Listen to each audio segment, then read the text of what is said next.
The life of Ernest Louis, the last Grand Duke of Hesse, was a masterclass in sorrow. But the cruelest twist of fate was not the tragedies he was forced to witness, but the one he was mercifully spared. In a final paradoxical act, he died peacefully in his bed just 5 weeks before the horrific event that would annihilate almost his entire family. That event was the 1937 Ostend air disaster. A plane carrying his widow, his eldest son and heir, his pregnant daughter-in-law, the sister of Prince Philip, and his 2 young grandsons crashed in a terrifying ball of fire on its way to a family wedding. It was the final brutal chapter in a story that felt more like a curse than a life. This is the story of that cursed Grand Duke, a man who lost his brother to an accident, his mother to a fatal kiss, his daughter to a fever, his sisters to a revolution, and his throne to a war. He was a man who desperately tried to build a world of beauty and art, only to see it relentlessly torn down by fate. To understand him, we must begin where his sorrows began, in a palace haunted by the ghosts of his childhood. To understand those ghosts, we must understand his world. Ernest, known as Ernie to his family, was born in 1868 into the very heart of European royalty. His grandmother was Britain's powerful Queen Victoria, making him a prince caught between his English heritage and his German homeland, the Grand Duchy of Hesse. His mother, the compassionate Princess Alice, created a warm and loving home for him and his siblings, including his younger sister Alex, the future and final Tsarina of Russia. It was a sunlit island of English affection in a formal German court, a brief, fragile peace before the shadows started to fall. Despite this shadow, Ernie's early years were largely happy ones. He was a sensitive, imaginative boy who adored his mother and was deeply attached to his siblings. He inherited his mother's artistic temperament, showing an early talent for drawing, poetry, and music. The family spent their summers visiting their formidable grandmother, Queen Victoria, at Osborne House on the Isle of Wight, running along the beaches and playing with their legion of English and European cousins. It was a sunlit, idyllic childhood, a world of warmth and love. But it was a fragile world, and in 1873 the first devastating crack appeared in its foundation. The tragedy, when it came, was swift and senseless. In May of 1873, Ernie, then 4 years old, was playing in a bedroom with his younger brother Freddie, who was not yet 3. The exact details are lost to history, but the sequence of events, pieced together from family letters, is horrifying. At some point during their play, Freddie fell from a first-floor window, plummeting about 20 feet to the stone terrace below. Miraculously, he survived the fall itself. He was conscious and seemed to have only minor bruises. For any other child, it would have been a frightening, but ultimately harmless, accident. But Freddie was a hemophiliac. While there were no external wounds, he was bleeding internally. The family doctors were summoned, but there was nothing they could do. Over the next few hours, the lively little boy grew weaker and weaker as he bled to death from the inside. He died in his mother's arms that afternoon. The impact on the family, and particularly on Princess Alice and young Ernie, was cataclysmic. Alice fell into a deep depression from which she never truly recovered. For 4-year-old Ernie, it was his first brutal lesson in the fragility of life. He had been in the room when it happened. They had been playing together. In the uncomprehending mind of a small child, a terrible seed of guilt must have been planted. He had lost his only brother in a horrific accident that he had witnessed, a tragedy that would forever be entwined with his own childhood memories of play and laughter. It was the first deep scar on his young soul, a wound that would be torn open again, even more devastatingly, just a few years later. The final defining catastrophe of Ernest Louis' childhood arrived in the winter of 1878. The killer was diphtheria, the terrifying choking angel of the 19th century. Before the development of vaccines and antitoxins, a diphtheria diagnosis was often a death sentence. It was a disease that preyed on children, a cruel and agonizing illness where a thick membrane would grow across the back of the throat, literally suffocating its victims. In early November, the disease invaded the new palace in Darmstadt. The first to fall ill was Ernie's eldest sister, Victoria. Soon after, his other sisters, Alex and Irene, and his father, Grand Duke Louis, all developed the telltale fever and sore throat. Even baby May, the youngest at just 4 years old, was struck down. The only ones to escape the initial wave of infection were Princess Alice and her sister, Elisabeth. Princess Alice, with her deep interest in nursing, immediately took charge. She became a tireless, devoted nurse to her entire family, sending her healthy daughter Elisabeth away to safety and managing the sick rooms herself.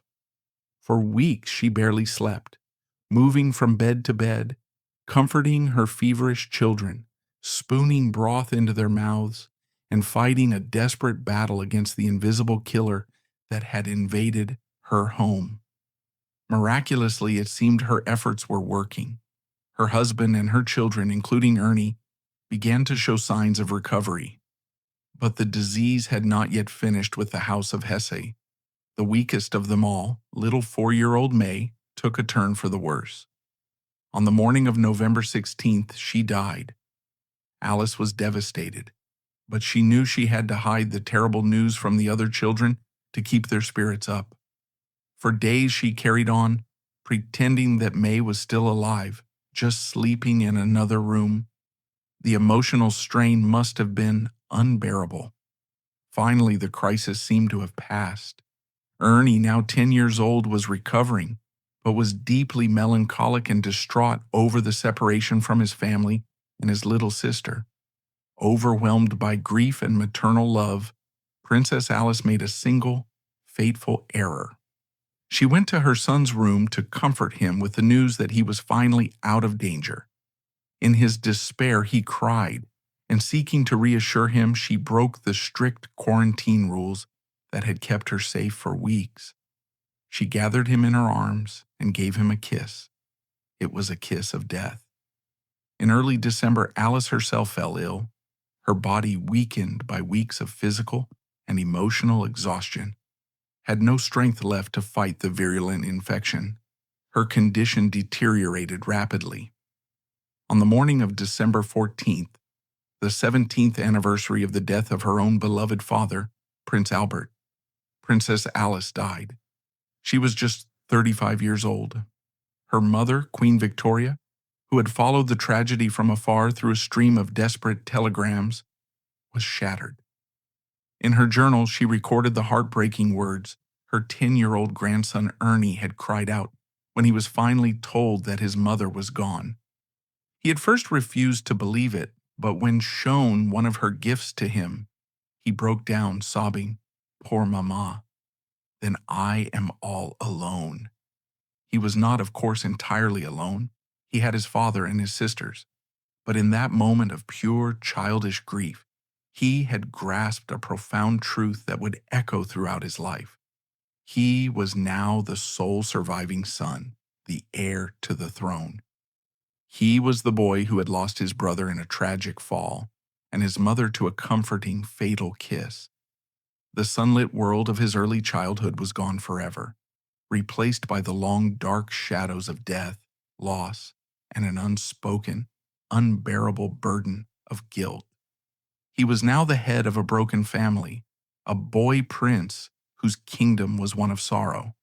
The stage was set for a life that would be a constant, desperate struggle to find and create beauty in a world that had shown him its capacity for relentless tragedy. For a soul so profoundly wounded, the path forward splits in two. One path leads inward, a desperate attempt to build a sanctuary of perfect beauty to ward off the darkness. The other leads outward, a rigid road of royal duty that must be walked no matter the cost to the heart. In the years to come, as he ascended the throne, Ernest Louis would walk both and find that each path held its own unique form of salvation and its own special kind of hell. The boy who had cried out, "Then I am all alone," was now growing into a young man. The profound grief of his childhood, the loss of his brother Freddie and his mother Princess Alice, did not disappear. Instead, it became a part of him, a deep melancholic undercurrent that would shape his entire character. He was raised by his grieving, quiet father, by a succession of English governesses, and from afar, by the formidable, ever-present will of his grandmother, Queen Victoria. The once happy palace in Darmstadt became a somber place, a court steeped in the memory of loss. As he entered adolescence and his university years in Leipzig, it became clear that Ernest Louis was not like the other German princes of his generation. This was the age of the newly forged German Empire, a nation dominated by the militaristic, stoic, and deeply conservative culture of Prussia.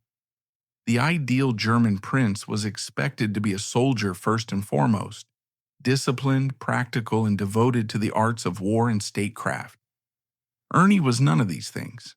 He despised the rigid Prussian ethos, the endless military drills, the stiff court etiquette, the obsession with power and politics. It all felt alien to his sensitive and introspective nature. Instead, he found refuge in the world his mother had introduced him to. He devoured books of poetry, he learned to compose music, he wrote plays, and he sketched constantly. His true passion lay not in ruling, but in creating. Art was not merely a hobby for him, it was a sanctuary, a language through which he could process the grief and chaos of his inner world. It was his way of trying to build something beautiful and lasting in a life that had so far shown him only fragility and decay. But the duties of his birthright were inescapable. In 1892, his father, Grand Duke Louis IV, died of a heart attack. At the age of just 23, the sensitive young artist was now His Royal Highness Ernest Louis, the reigning Grand Duke of Hesse and by Rhine. He was a king in a kingdom he was not built to rule, a man whose deepest desire was to build a beautiful theater, but whose primary duty was now to review troops and manage the affairs of state. This fundamental conflict between the artist and the prince would define his reign, and his first act as Grand Duke would be to embark on a project so visionary, so revolutionary, that it would change the face of European art forever. While the Kaiser in Berlin was busy building battleships and promoting a heavy historicist style of architecture meant to convey imperial power, the young Grand Duke in Darmstadt had a very different vision. He dreamed of a new kind of art for a new century, an art that would permeate every aspect of daily life, making the world a more beautiful and harmonious place. His personal motto became Mein Hessenland blühe und in ihm die Kunst. May my Hesse flourish, and in it, the arts. He had been deeply inspired by the British arts and crafts movement, led by figures like William Morris and John Ruskin, who argued against the ugly, mass-produced goods of the industrial age and championed a return to craftsmanship and beauty in everyday objects. Ernie took this idea and combined it with the flowing, nature-inspired lines of the emerging Art Nouveau style, or Jugendstil as it was known in Germany. He didn't just want to collect art, he wanted to foster a living, breathing center for its creation. In 1899, he put his grand plan into action. On the Mathildenhöhe, a hill overlooking the city of Darmstadt, he established the now famous Darmstadt Artists' Colony. This was not just a museum or a school, it was a utopian experiment. He invited 7 of the most innovative and radical young artists and architects in the German speaking world to come and live and work on the hill entirely at his expense. He gave them a simple but revolutionary brief: build a community where art and life are one. The leading figures were the Viennese architect Joseph Maria Ulbrich and the German designer Peter Behrens. Behrens would later become a pioneer of industrial design, creating the entire corporate identity for the electronics giant AEG, and his students would include future architectural giants like Le Corbusier and Walter Gropius, the founder of the Bauhaus. But it was here, in Darmstadt, under Ernie's patronage, that these revolutionary ideas first took flight. The artists built their own houses on the hill, and each one was a Gesamtkunstwerk, a total work of art. Ulbrich and Behrens didn't just design the buildings, they designed the furniture inside, the wallpaper, the textiles, the ceramics, the jewelry, and even the cutlery. Nothing was left untouched by the hand of the artist.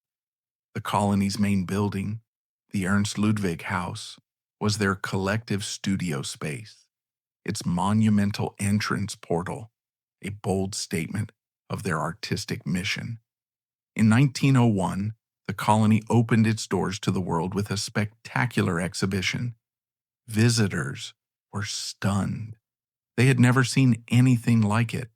The flowing lines, the integration of art into every surface, the sheer creative energy of the place was both thrilling and, to conservative eyes, shocking. It was a declaration of war against the stuffy historical styles of the past. Ernest Louis was hailed as a visionary, a new Lorenzo de' Medici, a prince who understood that the true power of a ruler lay not just in military might but in cultural influence. For Ernie, the colony was the realization of a deeply personal dream.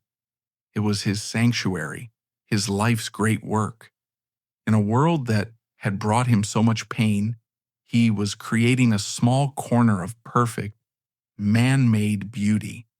It was a world he could control, a world of harmony and creativity that stood in stark opposition to the chaotic, tragedy-filled world of his personal life. And it was into this personal life that the greatest chaos was about to be forcibly inserted. While Ernie was dreaming of art and architecture, his grandmother, Queen Victoria, was preoccupied with a more practical matter: the dynastic chessboard of Europe. Her grandson Ernie, now a reigning Grand Duke, was unmarried, and her granddaughter, Princess Victoria Melita of Edinburgh, known to the family as Ducky, was also of marriageable age. They were first cousins, both grandchildren of the Queen.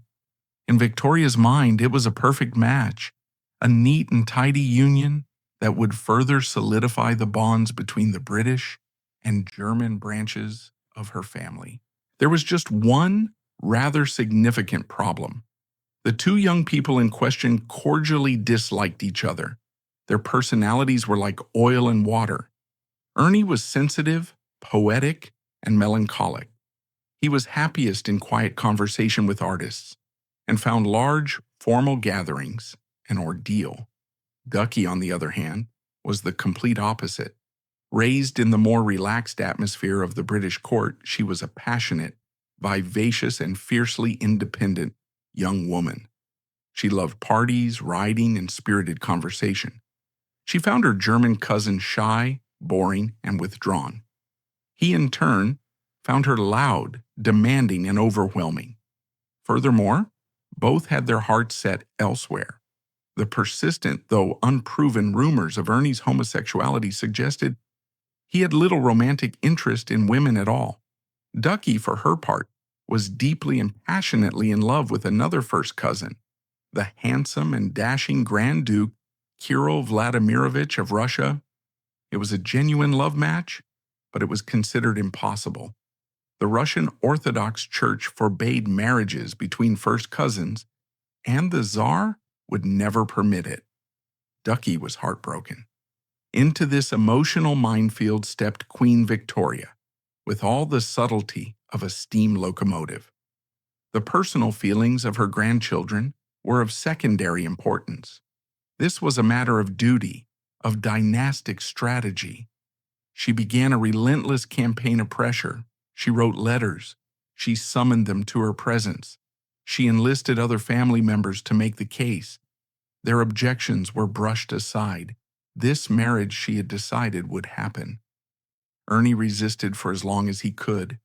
He reportedly confessed to his grandmother that he could not marry Ducky, giving her a book on the subject of homosexuality to explain why. But the old queen was implacable. The pressure from the entire European royal network was simply too much for the young Grand Duke to withstand. He eventually and reluctantly capitulated. In April 1894, the wedding took place in Coburg, Germany. It was the last great gathering of Queen Victoria's dynasty. The guest list was a roll call of European royalty. Kaiser Wilhelm II of Germany was there, as was the future King George V of Great Britain, and, most fatefully, the heir to the Russian throne, Tsarevich Nicholas, was also in attendance. It was during the wedding celebrations that Nicholas officially proposed to Ernie's youngest and favorite sister, Princess Alex. As one disastrous marriage was being forced into existence, the seeds of another, even more tragic royal union were being sown. The wedding of Ernie and Ducky was a spectacular affair, but for the bride and groom, it was the beginning of a nightmare. The union that was meant to bind their families together would instead become a source of misery and scandal that would reverberate across the continent.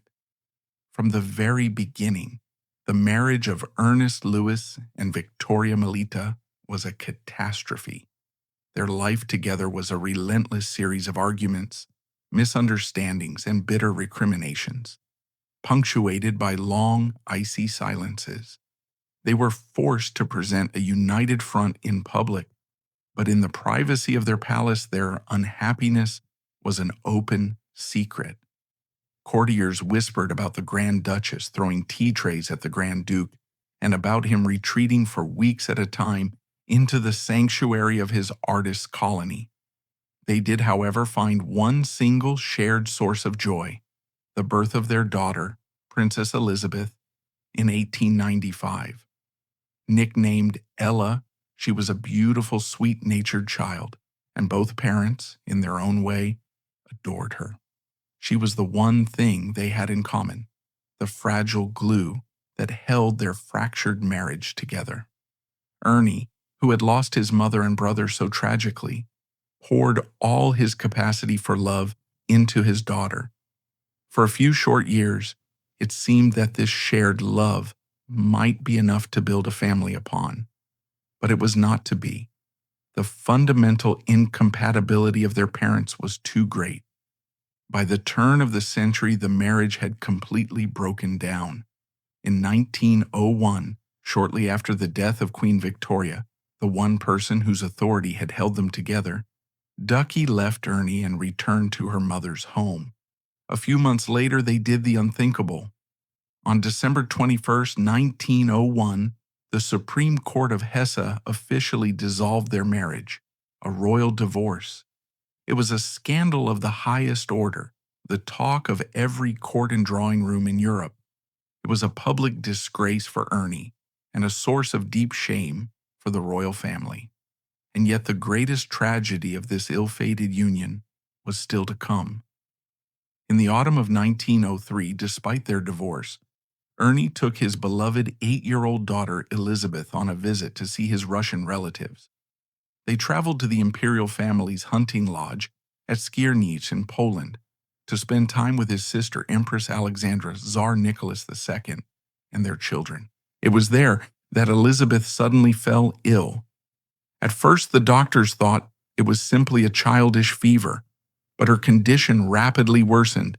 Her temperature soared, and she became delirious. The imperial physician was summoned from St. Petersburg, and he delivered the terrifying diagnosis: virulent typhoid fever. In an age before antibiotics, there was little that could be done. For hours, Ernie sat by his daughter's bedside, holding her hand, desperately trying to will her back to health, but the disease was too powerful. In the early hours of the morning on November 16, 1903, little Princess Elisabeth died. Her last words were reportedly a faint whisper, "I am dying. I love you." For Ernest Louis, the blow was almost beyond human comprehension.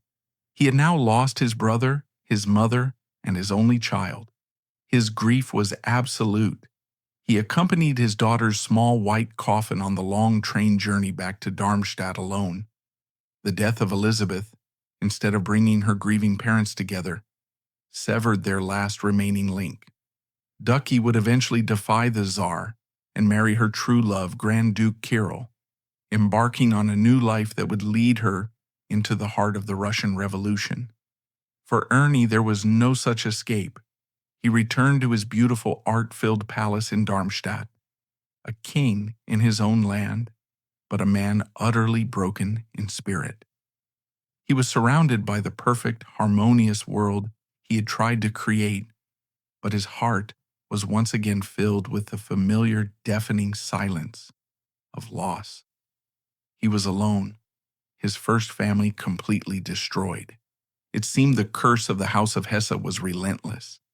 And so, from the ashes of his first family, a new one was built, founded not on dynastic duty, but on quiet companionship and love.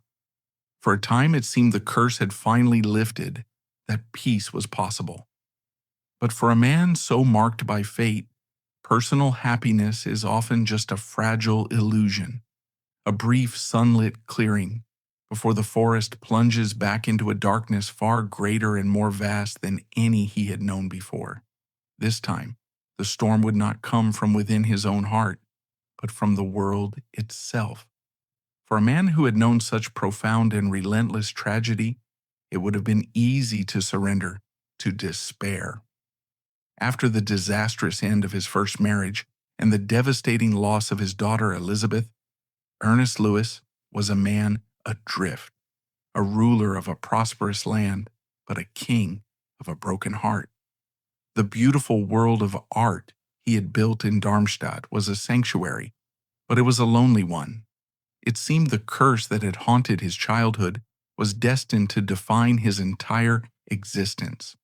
But then, a glimmer of light appeared in the darkness. In 1905, 2 years after the death of his daughter, Ernie found love again. He married Princess Eleanor of Solms-Hohenzollern-Leek. Unlike his first dynastically arranged marriage, this was a union based not on duty but on genuine affection, compatibility, and a shared understanding of the world. Eleanor was not a grand foreign princess like his first wife, Ducky. She was from a lesser German noble house and was known for her calm, gentle, and deeply kind nature. She was not interested in the glittering high society that had so captivated Ducky. She was content with a quiet life, devoted to her husband, her future children, and her adopted country of Hesse.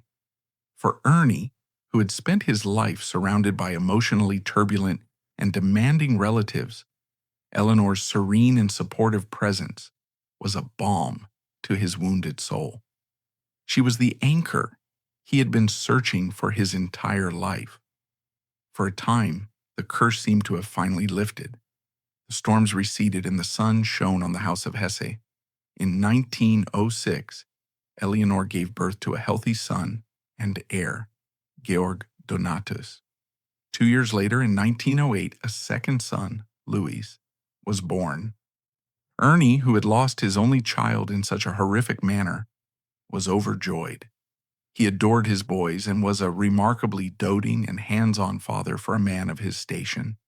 He spent hours playing with them at their country residence, Wolfsgarten, teaching them about art and nature and showering them with the affection he had been deprived of as a child.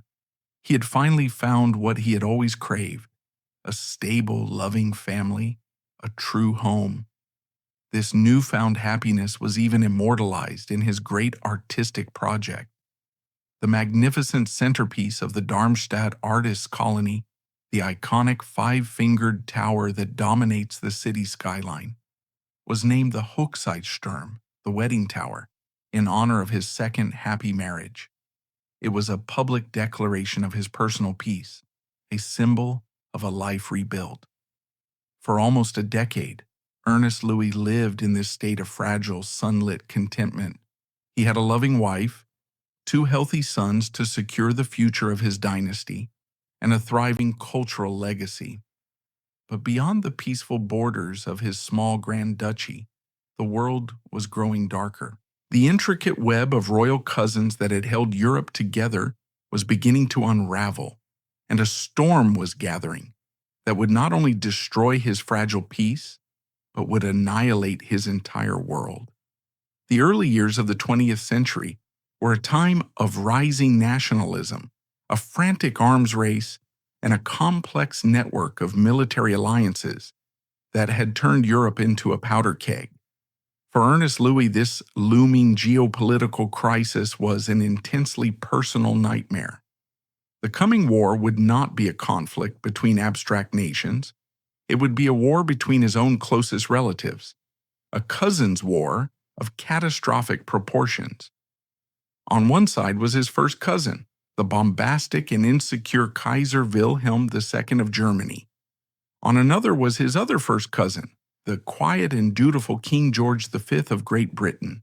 And on the third, the ruler of the vast Russian Empire, was his gentle, tragically indecisive brother-in-law, Tsar Nicholas II, the husband of his beloved baby sister, Alex.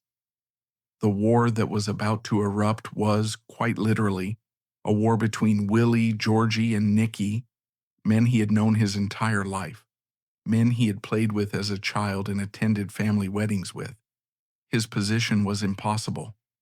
As a reigning German Grand Duke, his constitutional duty was to his country and his Kaiser. He was an officer in the German army, but his heart was torn. His mother was English. His sisters were in Russia. A war would force him to choose between his country, his heritage, and the family he adored. As the crisis deepened in the summer of 1914, he found himself in a particularly agonizing position. He was on his way to visit his Russian sister, Grand Duchess Elisabeth, or Ella, in Moscow. When war was declared, he was a German prince on Russian soil. He had to make a frantic, clandestine dash across the border, back to Germany before he was arrested as an enemy alien. When the Great War finally erupted in August 1914, it shattered his world. He dutifully served as a general in the German army on the general staff of his cousin, the Kaiser. He was fighting a war against the armies of his British cousins and his Russian brother-in-law. The psychological toll must have been immense. He was a man at war with himself. There is a persistent, though historically debated story that in 1915 Ernie tried to use his unique family connections to end the slaughter. According to some accounts, he undertook a secret, dangerous mission to Russia, the so-called Hesse mission, with the tacit approval of the Kaiser, to try and convince the Tsar and Tsarina to agree to a separate peace with Germany. The mission, if it ever happened, was a disastrous failure. His sister Alex, now the deeply unpopular German-born Empress of Russia, was accused of treason for even considering it, and the rumors further poisoned the political atmosphere in St. Petersburg. For Ernie, it was a bitter lesson. The bonds of family, once the bedrock of European stability, were now powerless against the raging tides of nationalism and war. For 4 long years, the war raged on, bleeding Europe dry. For Ernie, the news from Russia grew increasingly dire. In 1917, the strain of the war, combined with political mismanagement and revolutionary fervor, led to the collapse of the Russian monarchy. His brother-in-law, Tsar Nicholas II, was forced to abdicate. The news plunged Ernie and his family into a state of terror for the safety of his sister, Alex, and her 5 children. They were now prisoners of the new revolutionary government. Frantic, desperate letters were exchanged between the royal houses of Europe. Cousins in Great Britain, Denmark, and Spain tried to arrange for their rescue, but political cowardice, logistical nightmares, and the chaos of war made any attempt impossible. Alex, Nikki, and their children were moved further and further east into the heart of Siberia, their fate growing more uncertain by the day. Then, in the autumn of 1918, the wave of revolution reached Germany. Defeated on the battlefield and starving at home, the German people rose up. On November 9th, Ernie's cousin, Kaiser Wilhelm II, abdicated and fled to Holland. The German Empire collapsed. 2 days later, a workers' and soldiers' council was formed in Darmstadt. A delegation arrived at the new palace and demanded that Ernest Louis renounce his throne. Unlike the violent scenes in Russia, the German Revolution was, at least in Hesse, a relatively civil affair. Ernie refused to formally abdicate, stating that he could not break the oath he had sworn to his people, but he acknowledged the reality of the situation and agreed to step down. A quiet, anticlimactic end to centuries of rule. He had lost his throne, his title, and his country. In the space of just a few years, the entire world he had been born to rule, the interconnected world of emperors, kings, and grand dukes, had been utterly swept away by the brutal tide of history. He was now simply Herr von Hessen, a private citizen living in a country he no longer recognized. But this profound personal and political loss was nothing, a mere prelude to the almost incomprehensible horror that was to come. In the chaotic aftermath of the war, reliable news from the depths of revolutionary Russia was scarce. But slowly, through diplomatic channels and the chilling reports of eyewitnesses, the horrifying truth began to emerge. On the night of July 16th to 17th, 1918, in the cellar of a house in the Siberian city of Yekaterinburg, a crime of unimaginable brutality had taken place. Ernie's beloved sister, Alex, the former Empress of Russia, her husband, the former Tsar Nicholas II, and their 5 children, the elegant Olga, the artistic Tatiana, the cheerful Maria, the famously mischievous Anastasia, and the fragile hemophiliac heir, Alexei, had been systematically and brutally executed by a Bolshevik death squad. The details that eventually emerged were the stuff of nightmares. The family was awakened in the middle of the night and told to dress, under the pretext of being moved to a safer location. They were led down to a small empty cellar room. A squad of armed men entered, a death sentence was read out, and the shooting began. It was a chaotic, bloody massacre. Those who were not killed by the first volley of shots were mercilessly finished off with bayonets. The family's small pet dogs were killed with them. Afterwards, the bodies were taken to a remote forest, where they were stripped, burned, dismembered with axes, doused in acid to prevent identification, and thrown down a flooded mineshaft. For Ernest Louis, the confirmation of this news was a blow from which he would never, ever truly recover. He had lost his mother to disease, his brother to an accident, his daughter to a fever. But this was different. This was the deliberate, savage, and complete annihilation of his favorite sister and her entire family. For years, he existed in a state of profound denial, refusing to believe the reports were true. He clung to the desperate, irrational hope that at least some of his nieces and nephew had somehow survived the massacre. This is the psychological context for his later, much publicized involvement with Anna Anderson, the woman who famously, and falsely, claimed to be his niece, the Grand Duchess Anastasia. His willingness to even entertain her claim was not born of foolishness, but of the desperate, all-consuming grief of a traumatized man who could not bear the finality of his loss. And the horror was not yet over. Soon after the news from Yekaterinburg was confirmed, he learned the fate of his other sister in Russia, the beautiful Elisabeth, known as Ella. After her husband's assassination years earlier, she had renounced all worldly goods and become a deeply revered abbess in Moscow. But her royal blood had marked her for death. On July 18th, the day after her sister's murder, Ella, along with other members of the imperial family, was taken by the Bolsheviks to a mine shaft in a forest near the town of Alapayevsk. They were brutally beaten and then thrown, still alive, into the pit. The executioners then threw grenades down after them. According to a local peasant who witnessed the event, the faint sound of hymns being sung by the dying royals could be heard from the bottom of the mine shaft for hours. In the space of just 2 days, Ernest Louis had lost both of his beloved sisters, his brother-in-law, and all 5 of his nieces, and his only nephew, all murdered in the most barbaric circumstances imaginable. The shadows that had haunted him since childhood had returned, darker and more absolute than he could ever have imagined. He was no longer just a man who had lost his throne. He was the chief mourner of a lost world, the grieving survivor of a family apocalypse. Empires had fallen, a world had vanished.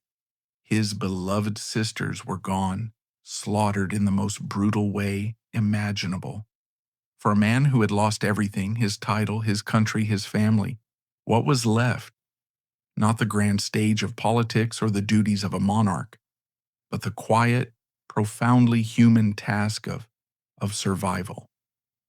The story of Ernest Louis was no longer that of a Grand Duke.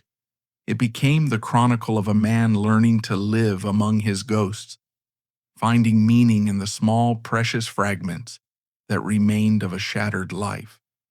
The Great War had shattered the old world.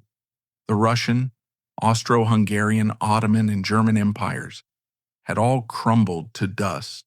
For Ernest Louis, the end of the war meant he was no longer His Royal Highness, the Grand Duke of Hesse and by Rhine. He was now, in the eyes of the new German Republic, simply Herr Ernst Ludwig von Hessen, private citizen. He had lost his throne, his country, and his 2 beloved sisters in the most brutal way imaginable. For a man who had already endured so much, it would have been easy to fade into bitter obscurity. But Ernest Louis was, above all else, a survivor. He was, in a sense, an exile in his own land. By the terms of his abdication, he and his family were allowed to keep several of their private residences, including the beautiful country palace of Schloss Wolfsgarten and the new palace in Darmstadt. Here, stripped of all political power, he set about creating a new purpose for his life. If he could no longer rule his country, he would become its devoted custodian, the guardian of the history and culture that the chaos of the new era threatened to sweep away. He threw himself into his work with a quiet determination. He spent countless hours in the Hessian State Archives, meticulously cataloging his family's vast historical records. He wrote several volumes of memoirs and family history, preserving the stories of the world that had been lost.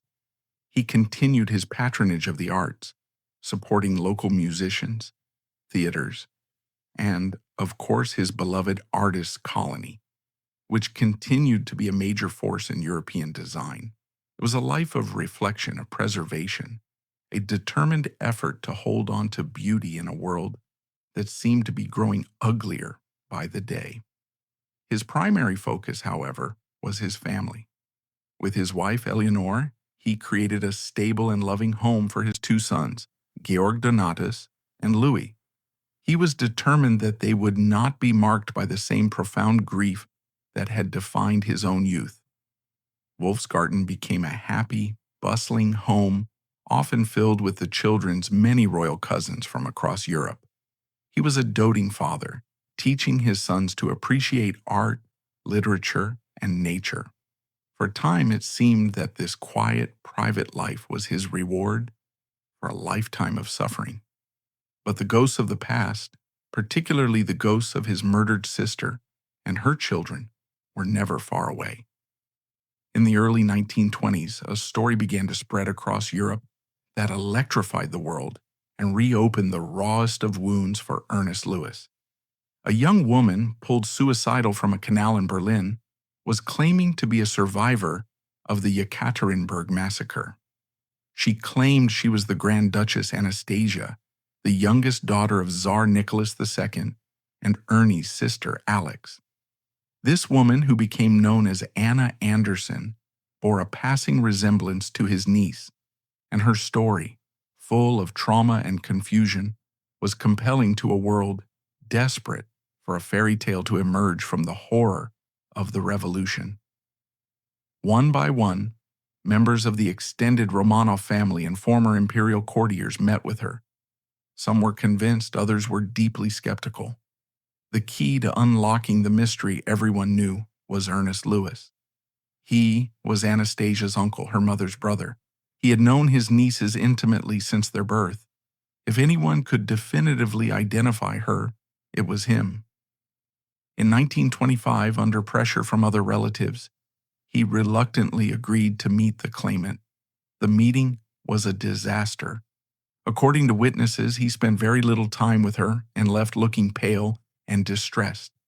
His verdict was immediate, absolute, and unwavering. The woman was a fraud. He told his family, "I saw her immediately, and I can say without hesitation that she is not Anastasia. Her every gesture, the way she holds herself, the way she speaks, not for one single moment did I have the impression that I was in the presence of my niece." For Ernie, this was not a romantic mystery. It was a deeply painful and cynical exploitation of his family's horrific tragedy. While the world was captivated by the drama, he saw it as a cruel performance by an imposter, forcing him to relive the agony of his loss. Determined to end what he saw as a monstrous charade, he hired a private investigator to uncover Anna Anderson's true identity. The investigator eventually proved that she was a Polish factory worker named Franziska Szankowska, who had a history of mental illness. Despite the evidence he uncovered, the Anastasia myth was too powerful to die. It would follow Ernest Louis for the rest of his life, a constant public reminder of the cellar in Yekaterinburg. His firm, almost angry rejection of the claimant only fueled the public's suspicion. Many believed he was trying to deny his niece's existence to avoid having to share any remaining Romanov inheritance. For a man who had always sought to live a life of integrity, the accusation was just one more sorrow to add to the heavy burden he already carried. While the shadows of the past lingered, life went on. Ernie's greatest joy was watching his two sons grow from boys into handsome and charming young men. Georg Donatus, the heir, was serious and responsible, while the younger Louis was more artistic and free-spirited, much like his father. They were princes without a throne, part of a generation of dispossessed European royalty, but their future still seemed bright. In 1931, the family had cause for a major celebration. The 24-year-old Georg Donatus married Princess Cecilie of Greece and Denmark. It was a major royal event, a brilliant love match that seemed to promise a new happy chapter for the House of Hesse. Cecilia was, by all accounts, an extraordinary woman. She was the third sister of the young Prince Philip, the boy who would one day marry Queen Elisabeth II of Great Britain. She was known for her striking, almost ethereal beauty, her intelligence, and her strong, vibrant personality. The couple were deeply in love, and their union brought a fresh wave of youth and glamour to the quiet court in Darmstadt. Soon the palace was filled with the sounds of a new generation. Cecilia and Georg Donatus had 3 children in quick succession: Prince Ludwig in 1931, Prince Alexander in 1933, and their only daughter, Princess Johanna, in 1936. Ernest Louis was now a doting grandfather. In photographs from this period, we see a man who seems to have finally found a measure of peace. Surrounded by his loving wife, his 2 sons, his beautiful daughter-in-law, and his 3 grandchildren, it seemed the family had finally outrun the curse. It was a final deceptive peace, a beautiful sunlit afternoon before the arrival of the darkest night imaginable. While the family was building their idyllic life at Wolfsgarten, Germany was descending into a political and economic nightmare. The Great Depression had crippled the country, and the fragile Weimar Republic was collapsing under the weight of political extremism. In 1933, Adolf Hitler and the Nazi Party came to power, and the nation's course was irrevocably set towards tyranny and war.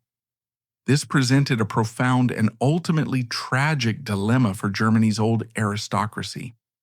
Many of them, including members of the Hesse family, were deeply conservative. They despised the chaos of the Weimar Republic and feared the threat of a Bolshevik-style communist revolution, a fear that was deeply personal for Ernie, given the fate of his Russian relatives.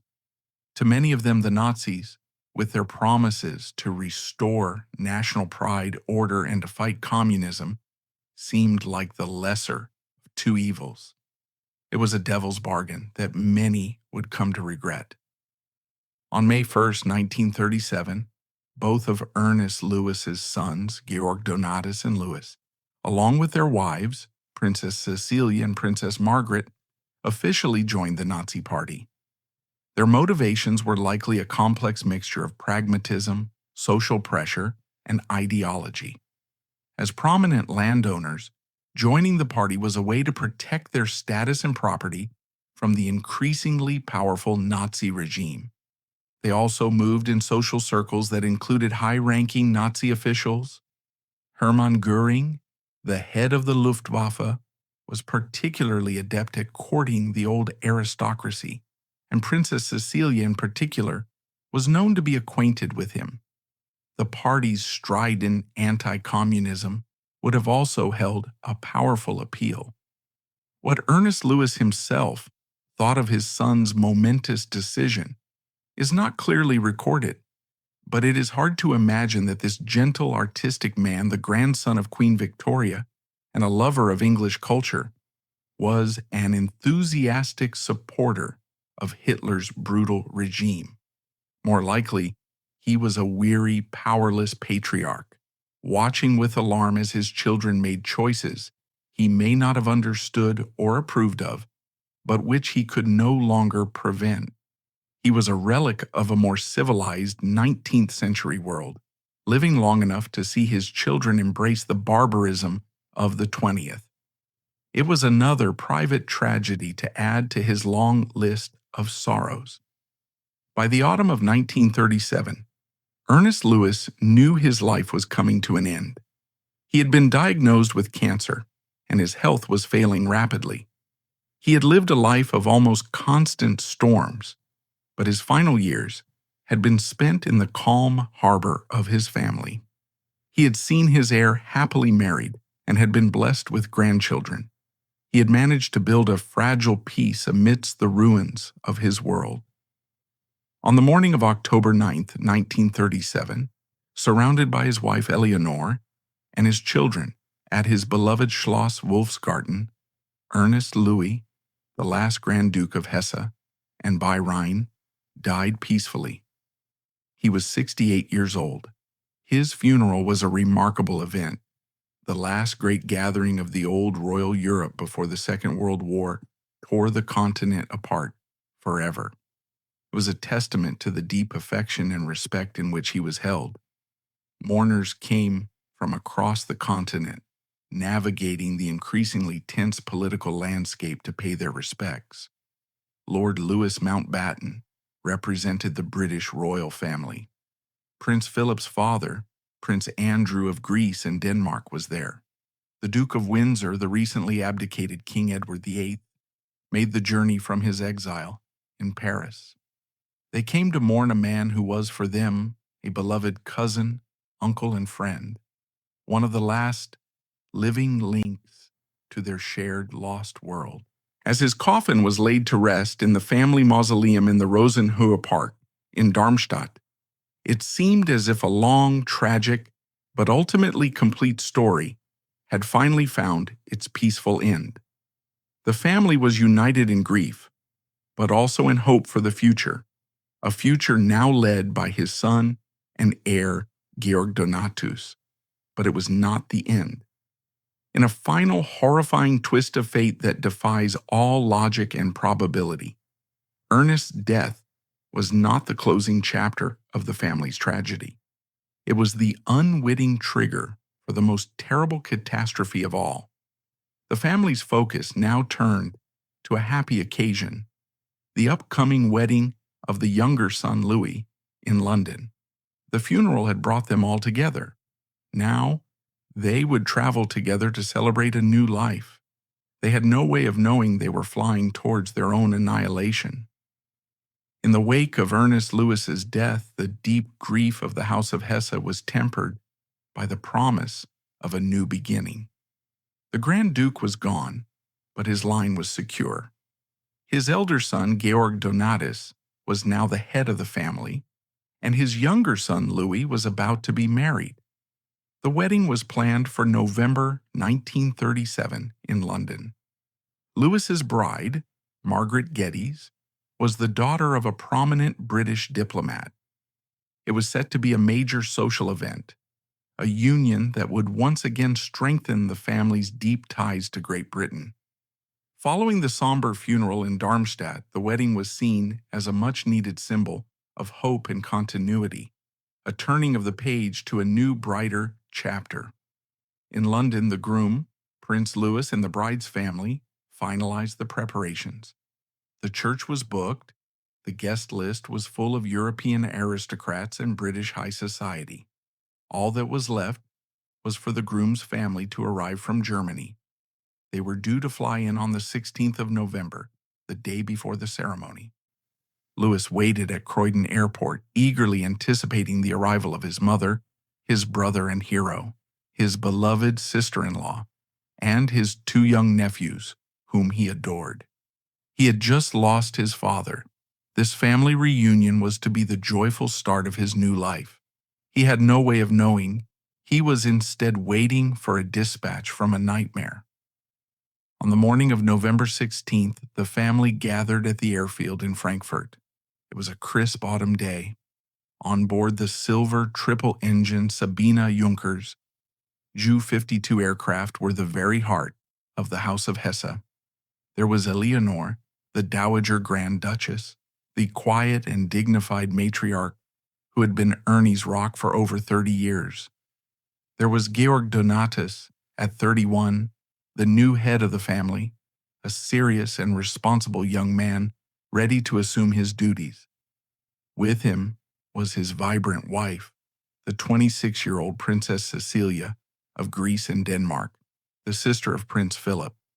She was heavily pregnant, just 3 weeks away from delivering their fourth child. And there were their two sons, the little princes, 6-year-old Ludwig and 4-year-old Alexander, dressed in their smart traveling coats, likely chattering with excitement about the journey and the upcoming wedding. In a seemingly small, inconsequential decision that would have earth-shattering consequences, the couple had decided to leave their youngest child, 1-year-old Johanna, at home in Wolfsgarten with her nanny. She was simply too young, they reasoned, for the fuss of a long trip and a grand wedding. It was a decision born of practicality and love, a simple choice that would, for a short and tragic time, make her the sole survivor of her family. The flight was routine. The Junkers Ju-52 was one of the most reliable airliners of its day, a trusted workhorse of the skies. The journey across Germany and the Netherlands was smooth, but as the plane crossed the Belgian coast and began its descent towards its scheduled stopover at Steen Airport in Ostend, the weather changed dramatically. A thick, wet, impenetrable fog, a common peril of the North Sea coast in autumn, rolled in, completely obscuring the ground. Visibility dropped to near zero. The pilot circled the airfield, searching for a break in the clouds. He was in a difficult position. Radio navigation aids in 1937 were primitive compared to today's standards. He was flying largely by sight and instinct. Below him was a city he could not see. The pressure to land must have been immense. His passengers were high-ranking royalty on their way to a wedding. Delays were not welcome. After some time circling, hoping for an improvement that never came, the pilot made the fatal decision to attempt a landing. He began his descent, flying blind through the soupy gray fog. No one on board would have known the danger they were in until the final terrifying second. The plane was off course, too low, and drifting towards the industrial outskirts of the city. Suddenly, out of the fog, a shape loomed directly in their path, the tall chimney of a brick factory. The left wing of the Junkers aircraft sliced into the chimney. The impact instantly ripped the wing and the portside engine from the fuselage. The plane, loaded with fuel, was torn open. It immediately inverted, becoming a tumbling, flaming coffin, and plunged to the earth. The aircraft crashed into the roof of the factory it had just struck, exploding in a massive fireball that was seen for miles around, a brief, horrific sun in the gray gloom. Everyone on board, the entire Hessian royal family, their companions, including the children's nurse and the plane's crew, was killed instantly. The scene that greeted the first responders was apocalyptic. The wreckage was a twisted, burning pyre, the fire so intense it took hours to extinguish. The bodies of the passengers and crew were so badly burned that they were almost unidentifiable. They were laid out in a row on the factory floor, a silent testament to the horror.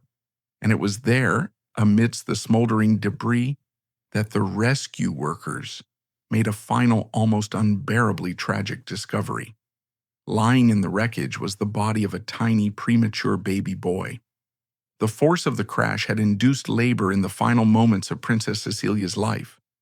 In the midst of the fire and the fall, she had given birth to her son. The child who was to be the future of the House of Hesse had been born and had died in the same terrifying instant. In London, the wedding guests were gathered. The groom, Prince Louis, waited at the airport. The hours ticked by with no word. Then, the terrible news began to filter through on the wire services.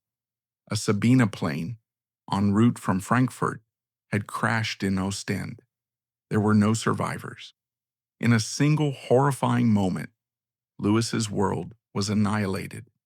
His mother, his brother, his pregnant sister-in-law, and his two young nephews were all gone.